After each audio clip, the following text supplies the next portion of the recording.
Tous les messages de Dieu sont des messages importants. Et ce matin, j'aimerais quand même dire que ce que j'ai à vous dire est particulier. Le Seigneur me dit de vous avertir que son retour est proche. On a entendu dans plusieurs dons, les temps sont difficiles, les temps sont courts, il faut se préparer, il faut se tenir prêt. Se tenir prêt, c'est important. Et en tant qu'homme de Dieu, lorsqu'on reçoit le message, on ne peut que le transmettre au peuple de Dieu. C'est important. On va lire dans 2 Timothée chapitre 3. 2 Timothée chapitre 3. Le thème de ce matin, la période finale de l'histoire. 2 Timothée chapitre 3, versets 1 à 5. 2 Timothée chapitre 3, versets 1 à 5. Nous lisons, « Sache que dans les derniers jours, il y aura des temps difficiles, car les hommes seront égoïstes, amis de l'argent, vantards, orgueilleux, blasphémateurs, rebelles à leurs parents, ingrats, impies, insensibles, implacables, calomniateurs, violents, cruels, ennemis du bien, traîtres, emportés, aveuglés par l'orgueil, amis du plaisir plutôt que de Dieu. Ils auront l'apparence de la piété, mais régneront ce qui en fait la force. Éloigne-toi de ces gens-là. Amen. Premier point de ce message, dans les derniers jours, les temps seront difficiles. Cette parole est une prophétie qui décrit exactement les comportements des humains dans la fin des temps. Celui qui écrit ces paroles, c'est l'apôtre Paul, inspiré par Dieu. Il écrit au 1er siècle. Nous sommes aujourd'hui au 21e siècle. Donc, entre l'écrit de Paul et aujourd'hui, il y a 20 siècles qui nous séparent. Et pourtant, quand on lit ces textes, on dirait que cet homme vit aujourd'hui avec nous. Dieu est le maître de l'histoire. Dieu voit les choses. Et Dieu nous parle aussi pour nous encourager, nous exhorter, mais aussi nous mettre en garde.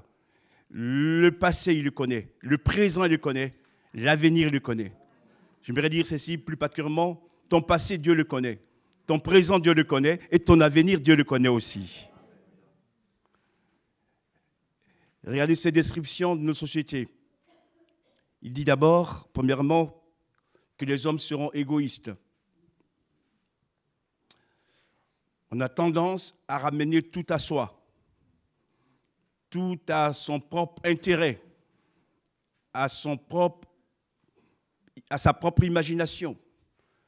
On a l'impression qu'on est le centre du monde et l'intérêt des autres, on n'en prend pas tellement considération. Et c'est des choses qui sont prévues et qui arrivent. Des fois, ça peut faire mal, mais c'est ainsi.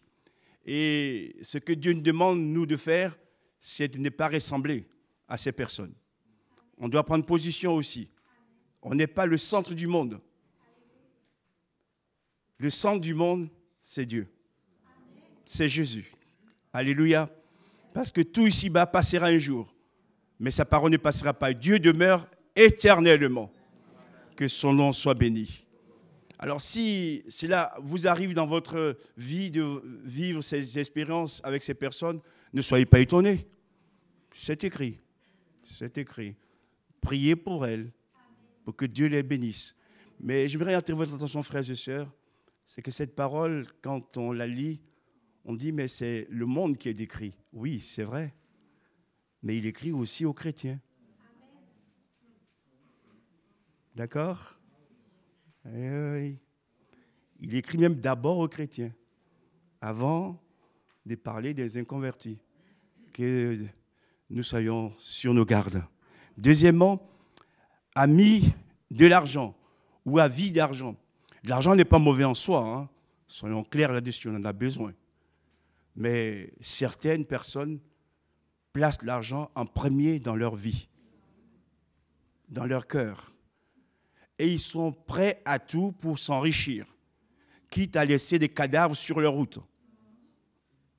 Et ça, c'est pas bon. Avide d'argent, toujours s'enrichir. Ils en ont énormément, mais ce n'est pas suffisant. Ils en veulent encore toujours, toujours et toujours. On le voit avec les sociétés de commerce multinationales. Des fois, on est étonné. D'ailleurs, on voit ce qu'on vit aujourd'hui par cette crise. Où pour s'enrichir, on diminue la quantité des produits. On fait semblant de baisser un peu le prix, mais enfin, on en vend beaucoup plus, quoi. Et que Dieu nous aide à prendre position. Mon frère et ma sœur, ne rentrent pas dans ces choses. J'aimerais te dire que le peu que tu as te suffit pour vivre. Dieu est avec toi. La Bible dit d'ailleurs que l'amour de l'argent est une racine de tous les maux. Et certains ont tellement pris dans cet engrenage, ont même perdu leur âme ou leur conscience. Que Dieu nous garde et remercions-le pour ce que nous avons. Alléluia. Et que nous puissions compter sur sa grâce pour s'occuper de nous jusqu'à la fin. Troisièmement, vantard. Vantard.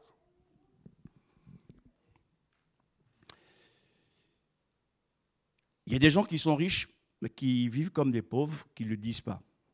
Puis il y en a qui sont pauvres et qui font semblant d'être riches. Bon, ça, c'est une forme de vantardise.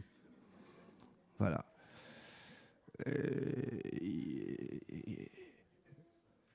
Mais aussi sur le plan spirituel aussi. Vous avez des gens qui se croient plus avancés que les autres. Je la vantardise. Parce que tout ce qu'on a, je parle au niveau de dons spirituels, ou même d'autres choses, vient de Dieu. Alléluia. Cette semaine, sur ma page Facebook, j'ai mis cette pensée. Dans l'Église, il n'y a pas de stars. Il n'y a que des serviteurs. Si tu veux d'abord être grand, apprends à servir. D'accord? OK? Dieu fait des choses à travers de nos vies, mais toute la gloire lui en revient. Ce n'est pas nous. Parce que si nous retirons le souffle, on retourne à la poussière. D'accord? Et comme je l'ai souvent dit ici, nous sommes complémentaires les uns avec les autres. Gloire à Dieu. Quatrièmement, orgueilleux.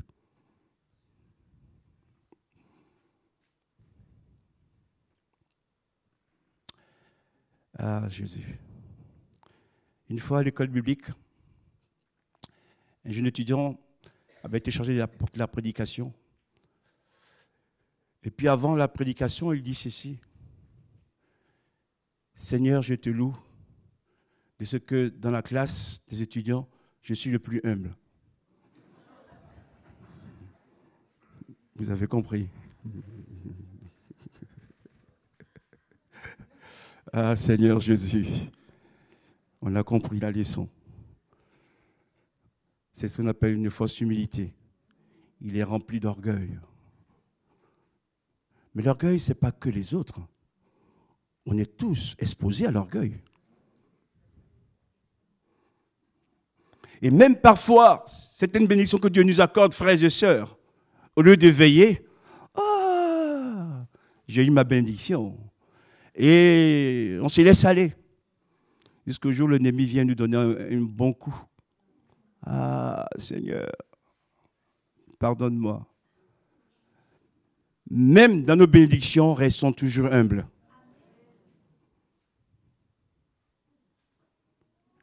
Je ne suis pas plus grand que mon frère ni ma sœur. C'est un effet de la grâce de Dieu dans ma vie. Et à lui revienne toute la gloire. Il a été dit aussi que Dieu résiste aux orgueilleux et fait grâce aux humbles. Tu ne peux pas être orgueilleux et accomplir le plan de Dieu avec la puissance de l'Esprit de Dieu. Ce n'est pas possible. Ce n'est pas possible. Parce que Dieu ne donnera jamais sa gloire à une autre personne. Mais pour terminer cette partie, frères et sœurs, ne voyons pas tout l'orgueil chez l'autre. Ça peut aussi être chez nous. Que Dieu nous éclaire. Cinquièmement, blasphémateur. C'est-à-dire des gens qui parlent mal de Dieu ou qui parlent de Dieu d'une manière injurieuse. On l'entend aussi. Autour de nous, même parfois dans nos familles.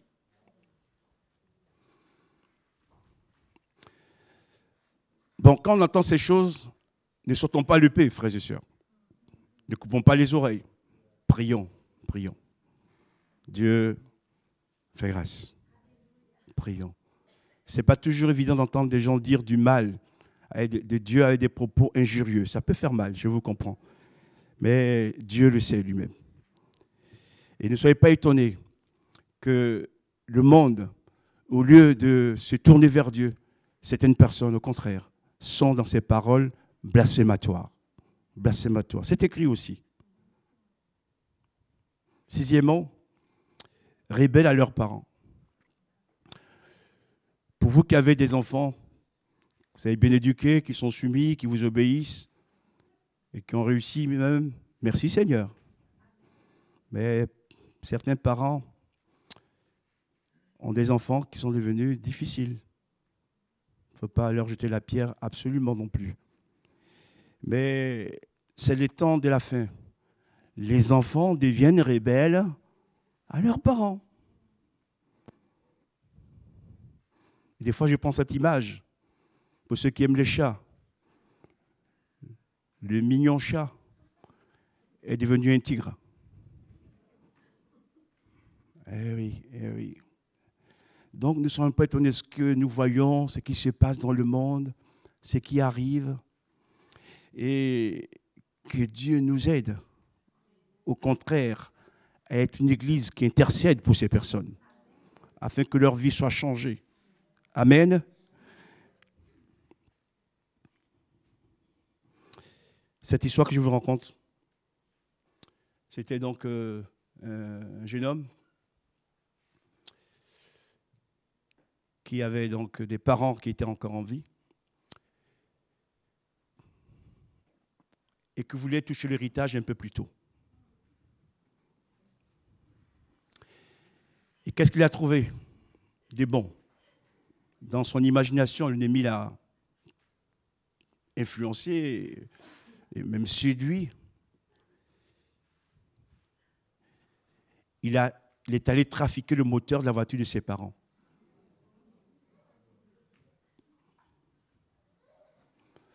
Et les pauvres ne sachant pas la situation, un jour, il voulait faire un voyage et ils ont fini dans le ravin. Et la police a mené l'enquête et c'est là que le jeune homme a reconnu sa faute qu'il a confessée. Vous voyez, quand on est rebelle et qu'on ne change pas, voilà où cela peut nous conduire. C'est triste, hein? Mais c'est une histoire vraie. Il y en a encore dans le monde, hein? Il n'y a pas que ça. Parfois dans les familles, c'est ce qui se passe. Terrible. Le Seigneur, fais grâce. Fais grâce. Septièmement, ingrat.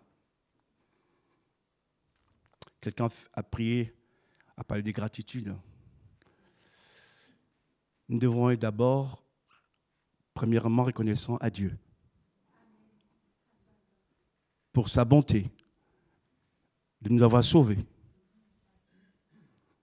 de nous garder, d'éveiller sur nous. Nous devons être aussi reconnaissants vis-à-vis de nos parents qui nous ont donné la vie. Et même s'ils vieillissent, ils sont toujours nos parents.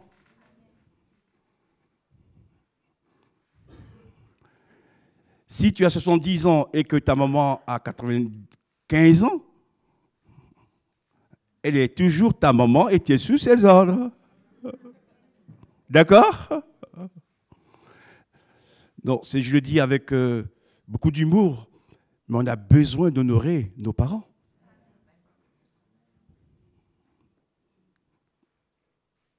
Quel que soit ce qu'ils sont. Dieu les a utilisés pour nous donner la vie. Amen. C'est parce qu'on est converti qu'on va dire qu'il n'y a plus besoin de convenances. Mon frère et ma sœur, convertis, mais les convenances demeurent. Et d'ailleurs, dans la Bible, est attachée une promesse. Honore ton père et ta mère, et tu prolongeras ta vie. Amen. D'accord? Donc là aussi, on a besoin de retrouver les fondamentaux. Que Dieu nous aide. Reconnaissant vis-à-vis des frères, vis-à-vis des sœurs, vis-à-vis aussi des serviteurs de Dieu, vis-à-vis de l'Église. C'est important tout ça aussi. Huitièmement, impies. Les impies. Qui sont les impies? Je vous le définis simplement. Ce sont ceux qui n'ont aucun respect pour le sacré. Pour le sacré. Avant, des années en arrière, les églises, et surtout les églises catholiques, parce qu'elles sont les plus nombreuses dans notre pays de France, quand on y entrait, il y avait le respect. Aucun bruit. Aujourd'hui, il y a des gens qui y vont pour voler. Et pire, ils vont même pour tuer. Les ecclésiastiques, avant, tu n'osais pas toucher à un prêtre, à un pasteur, etc. Je veux dire, pas qu'ils sont parfaits, mais il y avait la crainte du sacré. Même certains transforment des chapelles en un lieu d'orgie et de danse, etc. C'est terrible. C'est terrible. Il n'y a plus cette crainte de Dieu, ce respect des choses. Donc, ce que je vous donne ce matin, frères et sœurs, comme je le dis, c'est le mal de vous le dire, ça fait partie des signes de la fin des temps. Eh oui, il n'y a plus de crainte pour le sacré. Tout est profané, relativisé. Neuvièmement, les hommes seront insensibles, c'est-à-dire sans cœur, littéralement sans cœur. Il y a des faits divers, quand on lit l'histoire, on dit, mais est-ce qu'ils ont encore un cœur? Récemment, qu'on a vu, des gens se faire tuer gratuitement, qui étaient au mauvais endroit. Et puis là encore, ce qui est grave, c'est que l'âge des assassins baisse. On est vraiment à la fin des temps. Aucune compassion, aucun remords. Sans excuser ces personnes, frères et sœurs, j'aimerais vous dire que derrière tout cela, il y a un maître. C'est le diable qui les inspire. Jésus parlera de lui dans Jean chapitre 10, verset 10. Il le nomme le voleur est venu pour détruire, dérober et égorger. Lui, il égorge. Jésus lui est venu pour que les brebis aient la vie et qu'elles soient dans l'abondance. Dixièmement, implacable. Littéralement, sans pitié. Sans pitié. Et je prie Dieu pour qu'il nous éloigne de ces personnes.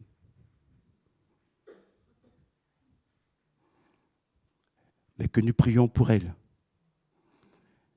Éloigner, c'est-à-dire ne pas subir leur violence. Onzièmement, calomniateur. Nous sommes dans un monde où ça calomnie énormément. Dans les réseaux sociaux, il y a de tout. Et maintenant, même avec l'intelligence artificielle, on emprunte votre voix pour dire des choses que vous n'avez jamais dites.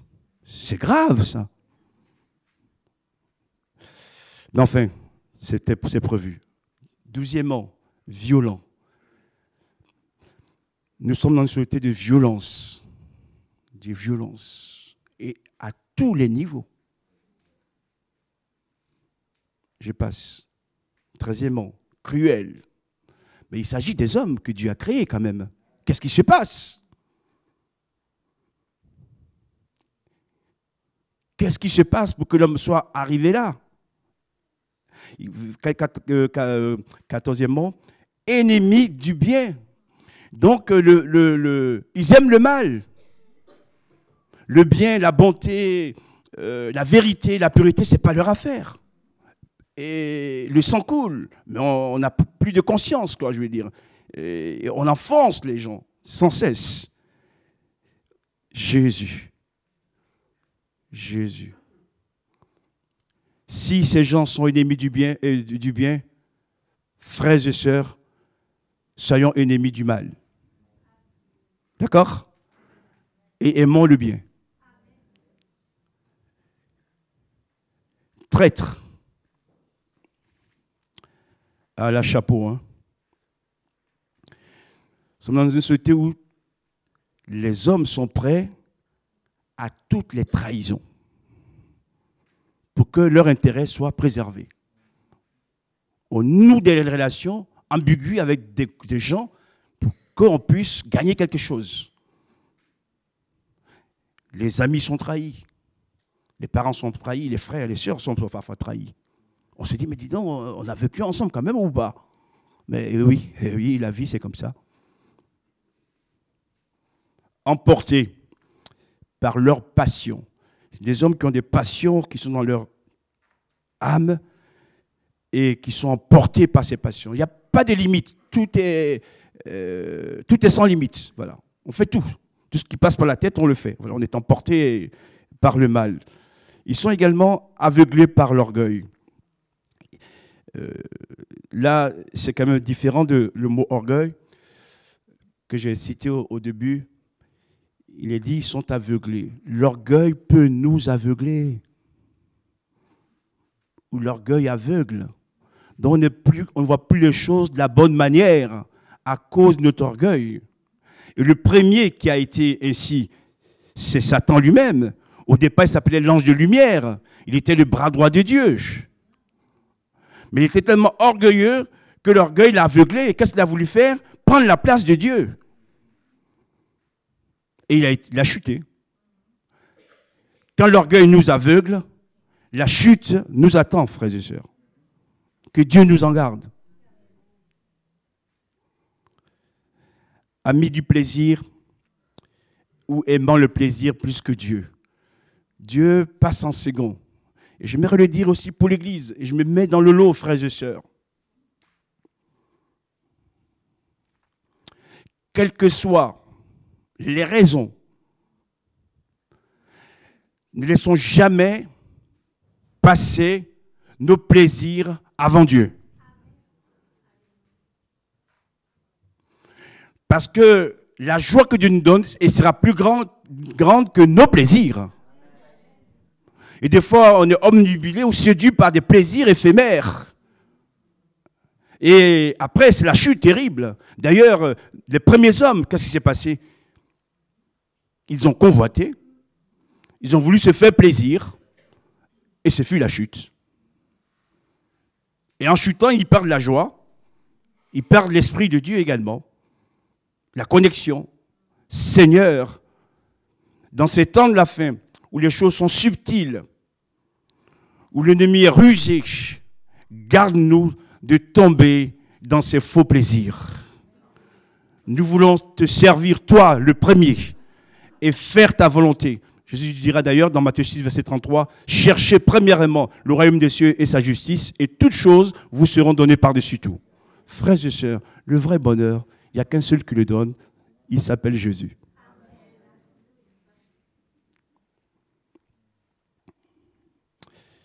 Et enfin, ils auront l'apparence de la piété, mais régnant, c'est qui en fait la force.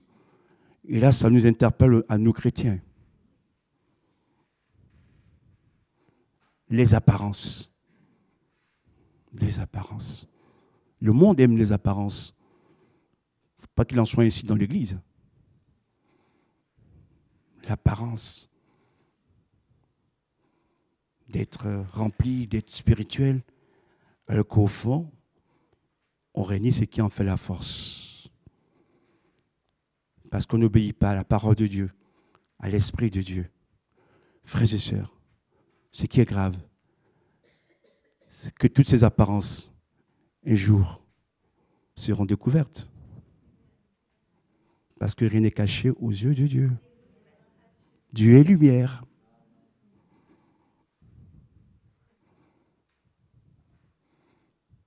Faux chrétiens, faux pasteurs, faux docteurs. Faux. Mais un jour, Dieu mettra les choses en lumière. Ce n'est pas l'apparence qu'il faut, c'est d'être vrai, d'être soi-même devant Dieu. Et ça plaît au Seigneur. Quand Dieu met l'accent sur un domaine de notre vie qui n'y va pas, il faut le reconnaître. Il ne faut pas chercher un bouc émissaire. Seigneur, si je suis arrivé là, c'est à la faute de telle personne. Mais et toi, tu n'as jamais de responsabilité? Comme Saül. Oh, Saül, le roi Saül, ça me parle toujours. Hein? Premier roi d'Israël. Un beau gosse. Une belle taille. Oh, magnifique. Choisi par Dieu, avec l'onction de Dieu. Et chaque fois qu'il commettait une erreur, une faute, que Dieu l'interpellait par la bouche de son prophète. Ah, c'est pas moi, ce sont les autres. Arrêtons. Toi, tu n'es jamais pour rien dans cette affaire, quoi. Et puis Dieu en a eu marre un jour. Et qu'est-ce qu'il a fait? Il lui a retiré le royaume. C'est bon. Trop, c'est trop. Trop, c'est trop. Soyons comme David plutôt,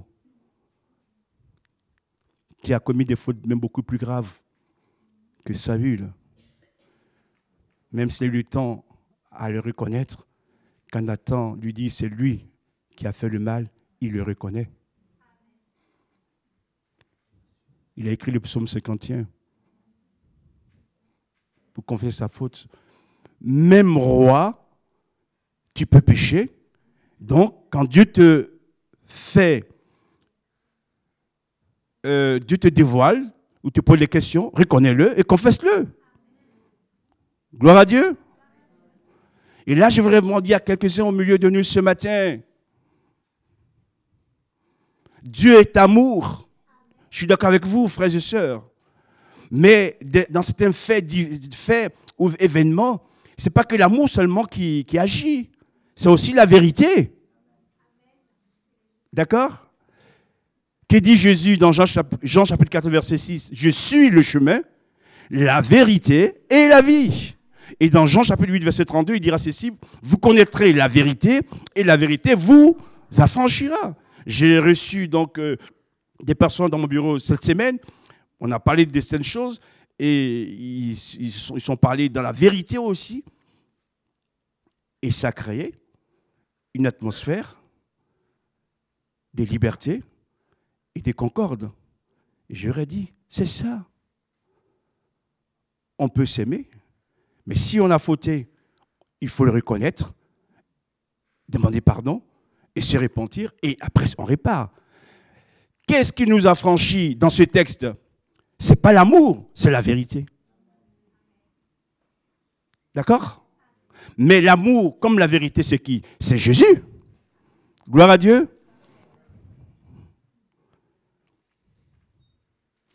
Fuyons les apparences et cherchons ce qui fait la force, l'obéissance à la parole de Dieu, à Jésus, à l'Esprit de Dieu. J'aimerais maintenant entamer la deuxième partie de ce message que j'ai intitulé ceci: Jésus nous exhorte à la vigilance. On va faire plusieurs lectures. D'abord, dans Luc chapitre 17, verset 26. Luc chapitre 17, verset 26 à 30. Ce qui est arrivé à l'époque de Noé arrivera de même au jour du Fils de l'homme. Les hommes mangeaient, buvaient, se mariaient et marièrent leurs enfants jusqu'au jour où Noé est entré dans l'arche. Puis le déluge est venu et les a tous fait mourir ou emporter. Ce sera comme à l'époque de Lot également. Les hommes mangeaient, buvaient, achetaient, plantaient, vendaient, construisaient. Mais le jour où Lot est sorti de Sodome et de Gomorrhe, une pluie de feu et de soufre est tombée du ciel et les a tous fait mourir. Il en sera de même le jour où le Fils de l'homme apparaîtra ou reviendra. Deuxième lecture, dans Matthieu, chapitre 24, verset 36. Matthieu, chapitre 24, verset 36. Quant au jour et à l'heure, personne ne les connaît, pas même les anges du ciel. Lui-même, le Fils, mon Père seul le sait. Même le Fils ne le sait pas non plus, seul le Père le sait. Excusez-moi. Ce qui est arrivé à l'époque de Noé arrivera de la même manière au retour du Fils de l'homme. En effet, dans les jours précédant le déluge, les hommes mangeaient et buvaient, se mariaient et mariaient leurs enfants jusqu'au jour où Noé est entré dans l'arche. Ils ne se sont doutés de rien jusqu'à ce que le déluge vienne et les emporte tous. Il en sera de même au retour du Fils de l'homme. Alors 2 hommes seront dans un champ, l'un sera pris et l'autre laissé. De 2 femmes qui moudront à la meule, l'une sera prise et l'autre laissée. Restez donc vigilants, puisque vous ignorez à quel moment votre Seigneur reviendra. Ici, il est question du temps de Noé et du temps de Lot. Premièrement, le temps de Noé. Le temps de Noé s'est terminé par un déluge. Par un déluge. Terrible. Pendant 120 ans, Noé a prêché la parole de Dieu, avertissant les gens. On ne l'écoutait pas. Bon, c'est vrai qu'il n'y avait pas de pluie non plus. Mais quand Dieu parle, même si ce que nous voyons ne correspond pas à ce qu'il dit, Dieu voit ce qui va arriver. Donc à nous d'obéir. Et les hommes n'ont pas cru.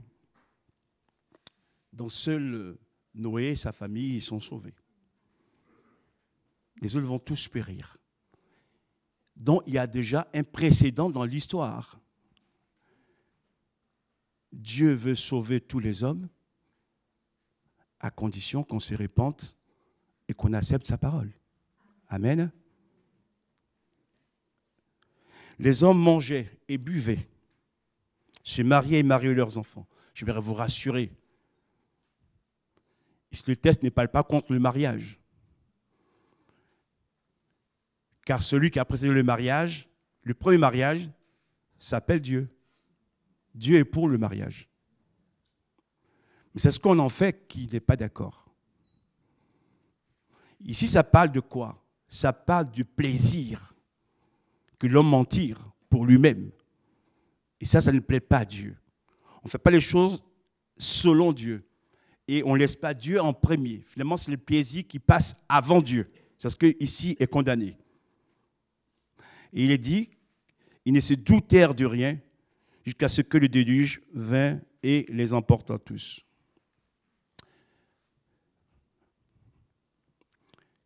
Quand on parle du retour de Jésus,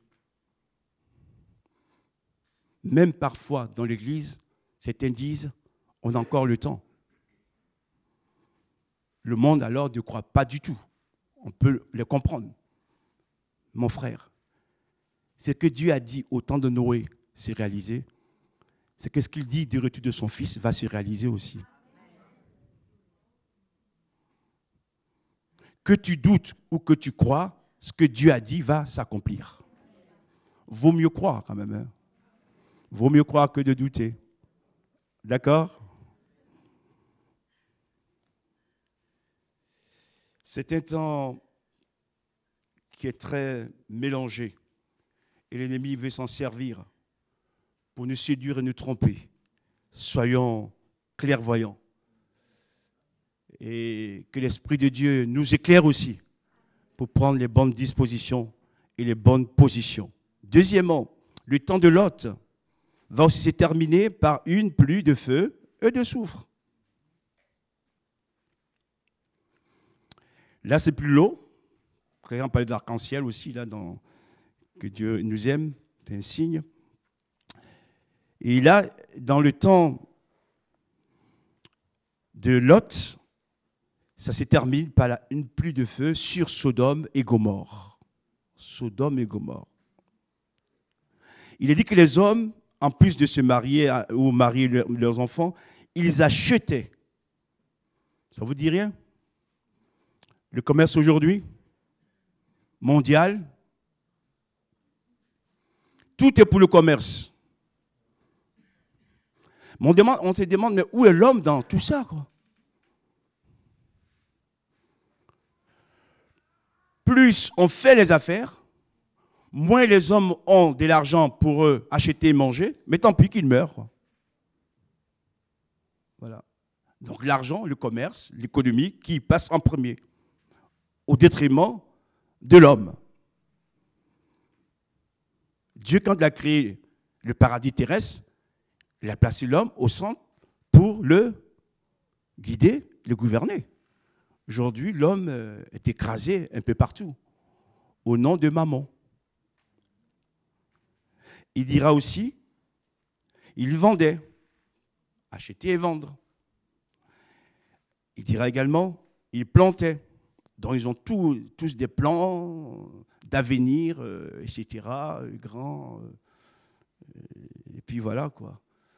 Vous savez à quoi cela me fait penser? J'espère que vous vous en souvenez. On était en 1999. 1999. On allait passer en l'an 2000. Et les hommes, on va faire la fête. Sans Dieu en plus. Puis ce fut la tempête. Waouh, tout par terre. On entre dans l'an 2000. On s'éclaire à la lampe, à pétrole, à la bougie. Toutes les fêtes ont été annulées. Dieu nous montre ainsi, frères et sœurs, le maître c'est lui. À tout moment, il peut nous arrêter. Avec tous les techniciens, leur intelligence, Dieu a mis tout par terre. Dieu a mis tout par terre, c'est pas grave. C'est juste une feuille qui vole. Je reviens à mon texte. C'est sérieux ce que je vous dis, frères et sœurs. C'est sérieux. Parce que si tu n'es pas prêt ce jour-là, tu vas rester. Et ce ne serait pas un cadeau. Vaut mieux te préparer et être prêt. Et le jour où Lot sortit de Sodome et Gomorrhe, une pluie de feu et de soufre s'abattit, tomba du ciel et les fit pleuvoir, les fit périr tous. J'aime cette expression, le salut viendra toujours d'en haut. Quand Jésus meurt, le voile épais qui séparait le lieu saint du lieu très saint s'est déchiré de haut en bas. Mais le jugement aussi viendra du ciel. Pour ceux qui n'ont pas voulu croire, ce n'est pas les hommes qui vont vous juger. Le jugement des hommes, c'est très relatif. Dieu est celui qui juge parfaitement. Parce qu'il nous connaît comme on est réellement. Mais un jour aussi, il y a le jugement du ciel. Et le feu tombe. Le soufre aussi. Que Dieu nous en garde. remarque. Il est question de l'avènement du Fils de l'homme. Ça veut dire quoi? C'est le jour où le Fils de Dieu, Fils de l'homme, où Jésus revient sur terre. Revient, pardon, pas sur terre, dans les airs. Il y a deux dans les airs. Dans les airs. Et Jésus est appelé le Fils de l'homme. Pourquoi? Je vous le dis.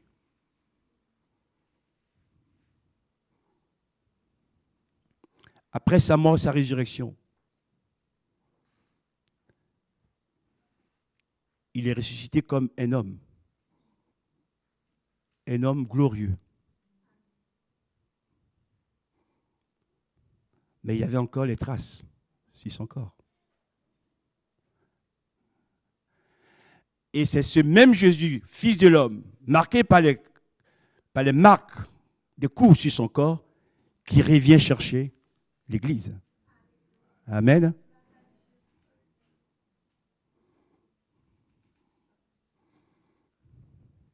Jésus vient chercher les hommes, les femmes, les jeunes qui ont donné leur vie et qui l'ont accepté comme leur sauveur personnel. Que son nom soit béni.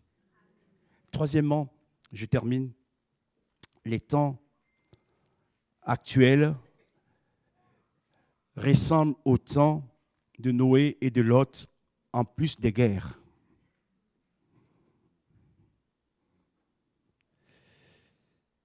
La guerre entre la Russie et l'Ukraine, la guerre entre Israël et la Palestine prépare la troisième guerre mondiale.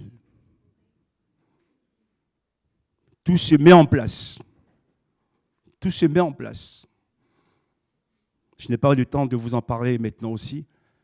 Au niveau d'Israël, il prépare aussi la reconstruction du troisième temple. Tout se met en place.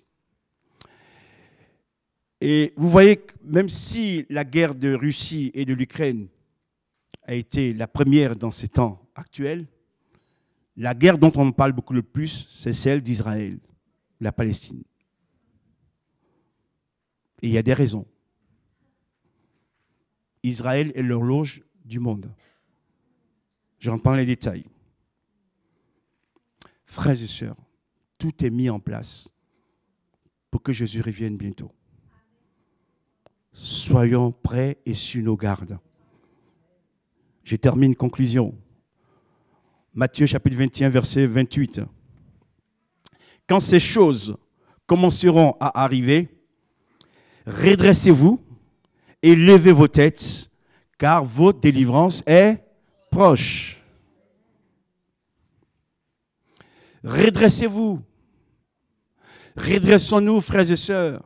Redresse-toi, Église de Jésus-Christ. Et même là, dans ce verbe, il y a une pensée, frères et sœurs. Souvent, on est trop courbé à regarder la terre. L'Esprit nous dit non, cesse de regarder à la terre, redresse-toi. Redresse-toi. Relève-toi. Et lève la tête. Relevons-nous, redressons-nous et relevons la tête, frères et sœurs. Notre bonheur ne viendra jamais de la terre, notre bonheur vient du ciel. La source, c'est Jésus-Christ. Et puis, une parole d'encouragement, on en a besoin de temps en temps. Votre délivrance est proche. Alléluia. Un jour finiront les pleurs, les larmes, les maladies, les douleurs, les arthroses, aïe, aïe, aïe, les problèmes de vision, la vieillesse, tout ça sera terminé. Seigneur, merci que ce jour-là, nous soyons prêts pour partir avec toi. Et enfin, dernier texte, Matthieu 24, verset 40-41. Matthieu 24, verset 40-41. Et là, il y a comme un avertissement. C'est ce que j'aime chez le Seigneur. Il nous encourage, mais il nous avertit toujours. De deux hommes qui travailleront dans un champ, l'un sera pris et l'autre laissé. de deux femmes qui travailleront à écraser du grain, l'une sera prise et l'autre laissée. À nous de choisir. Et ce texte nous dit quoi? Que Jésus revient, premièrement, non pas sur terre, il vient dans les airs. Et nous serons enlevés à la rencontre du Seigneur dans les airs. En même temps, si on est appelé à être sous nos gardes, parce que l'un sera pris et l'autre non. L'une sera prise et l'autre non. Dieu veut nous prendre tous. À nous d'être dans les bonnes conditions. Il a été dit aussi dans le don spirituel, mettons nos vies en règle avec Dieu. Mon frère, mets ta vie en règle avec Dieu. Même si ça te coûte, fais-le, je t'en prie, au nom de Jésus. Les temps sont courts, Jésus revient bientôt. Ça serait dommage que l'Église soit enlevée, que tu restes encore sur cette terre. Tu n'auras autour de toi que des ennemis. Tu ne vas pouvoir rien faire, donc prépare-toi.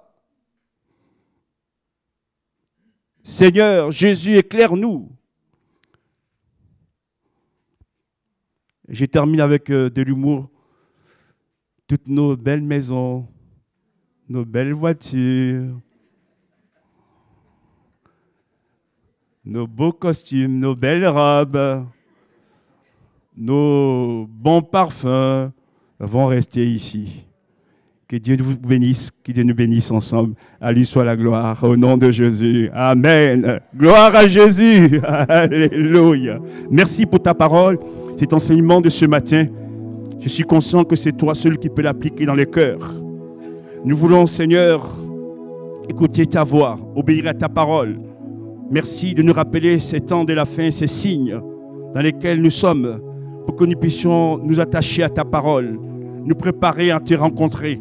Seigneur, ma prière, qu'aucun de ceux qui sont ici ce matin, ceux qui ne sont pas là aussi ce matin, mais qui sont avec toi, qu'aucun de nous ne reste en arrière. Que nous soyons tous enlevés dans les airs à l'encontre du Seigneur Jésus-Christ, notre roi des rois. À lui soit la gloire. Amen.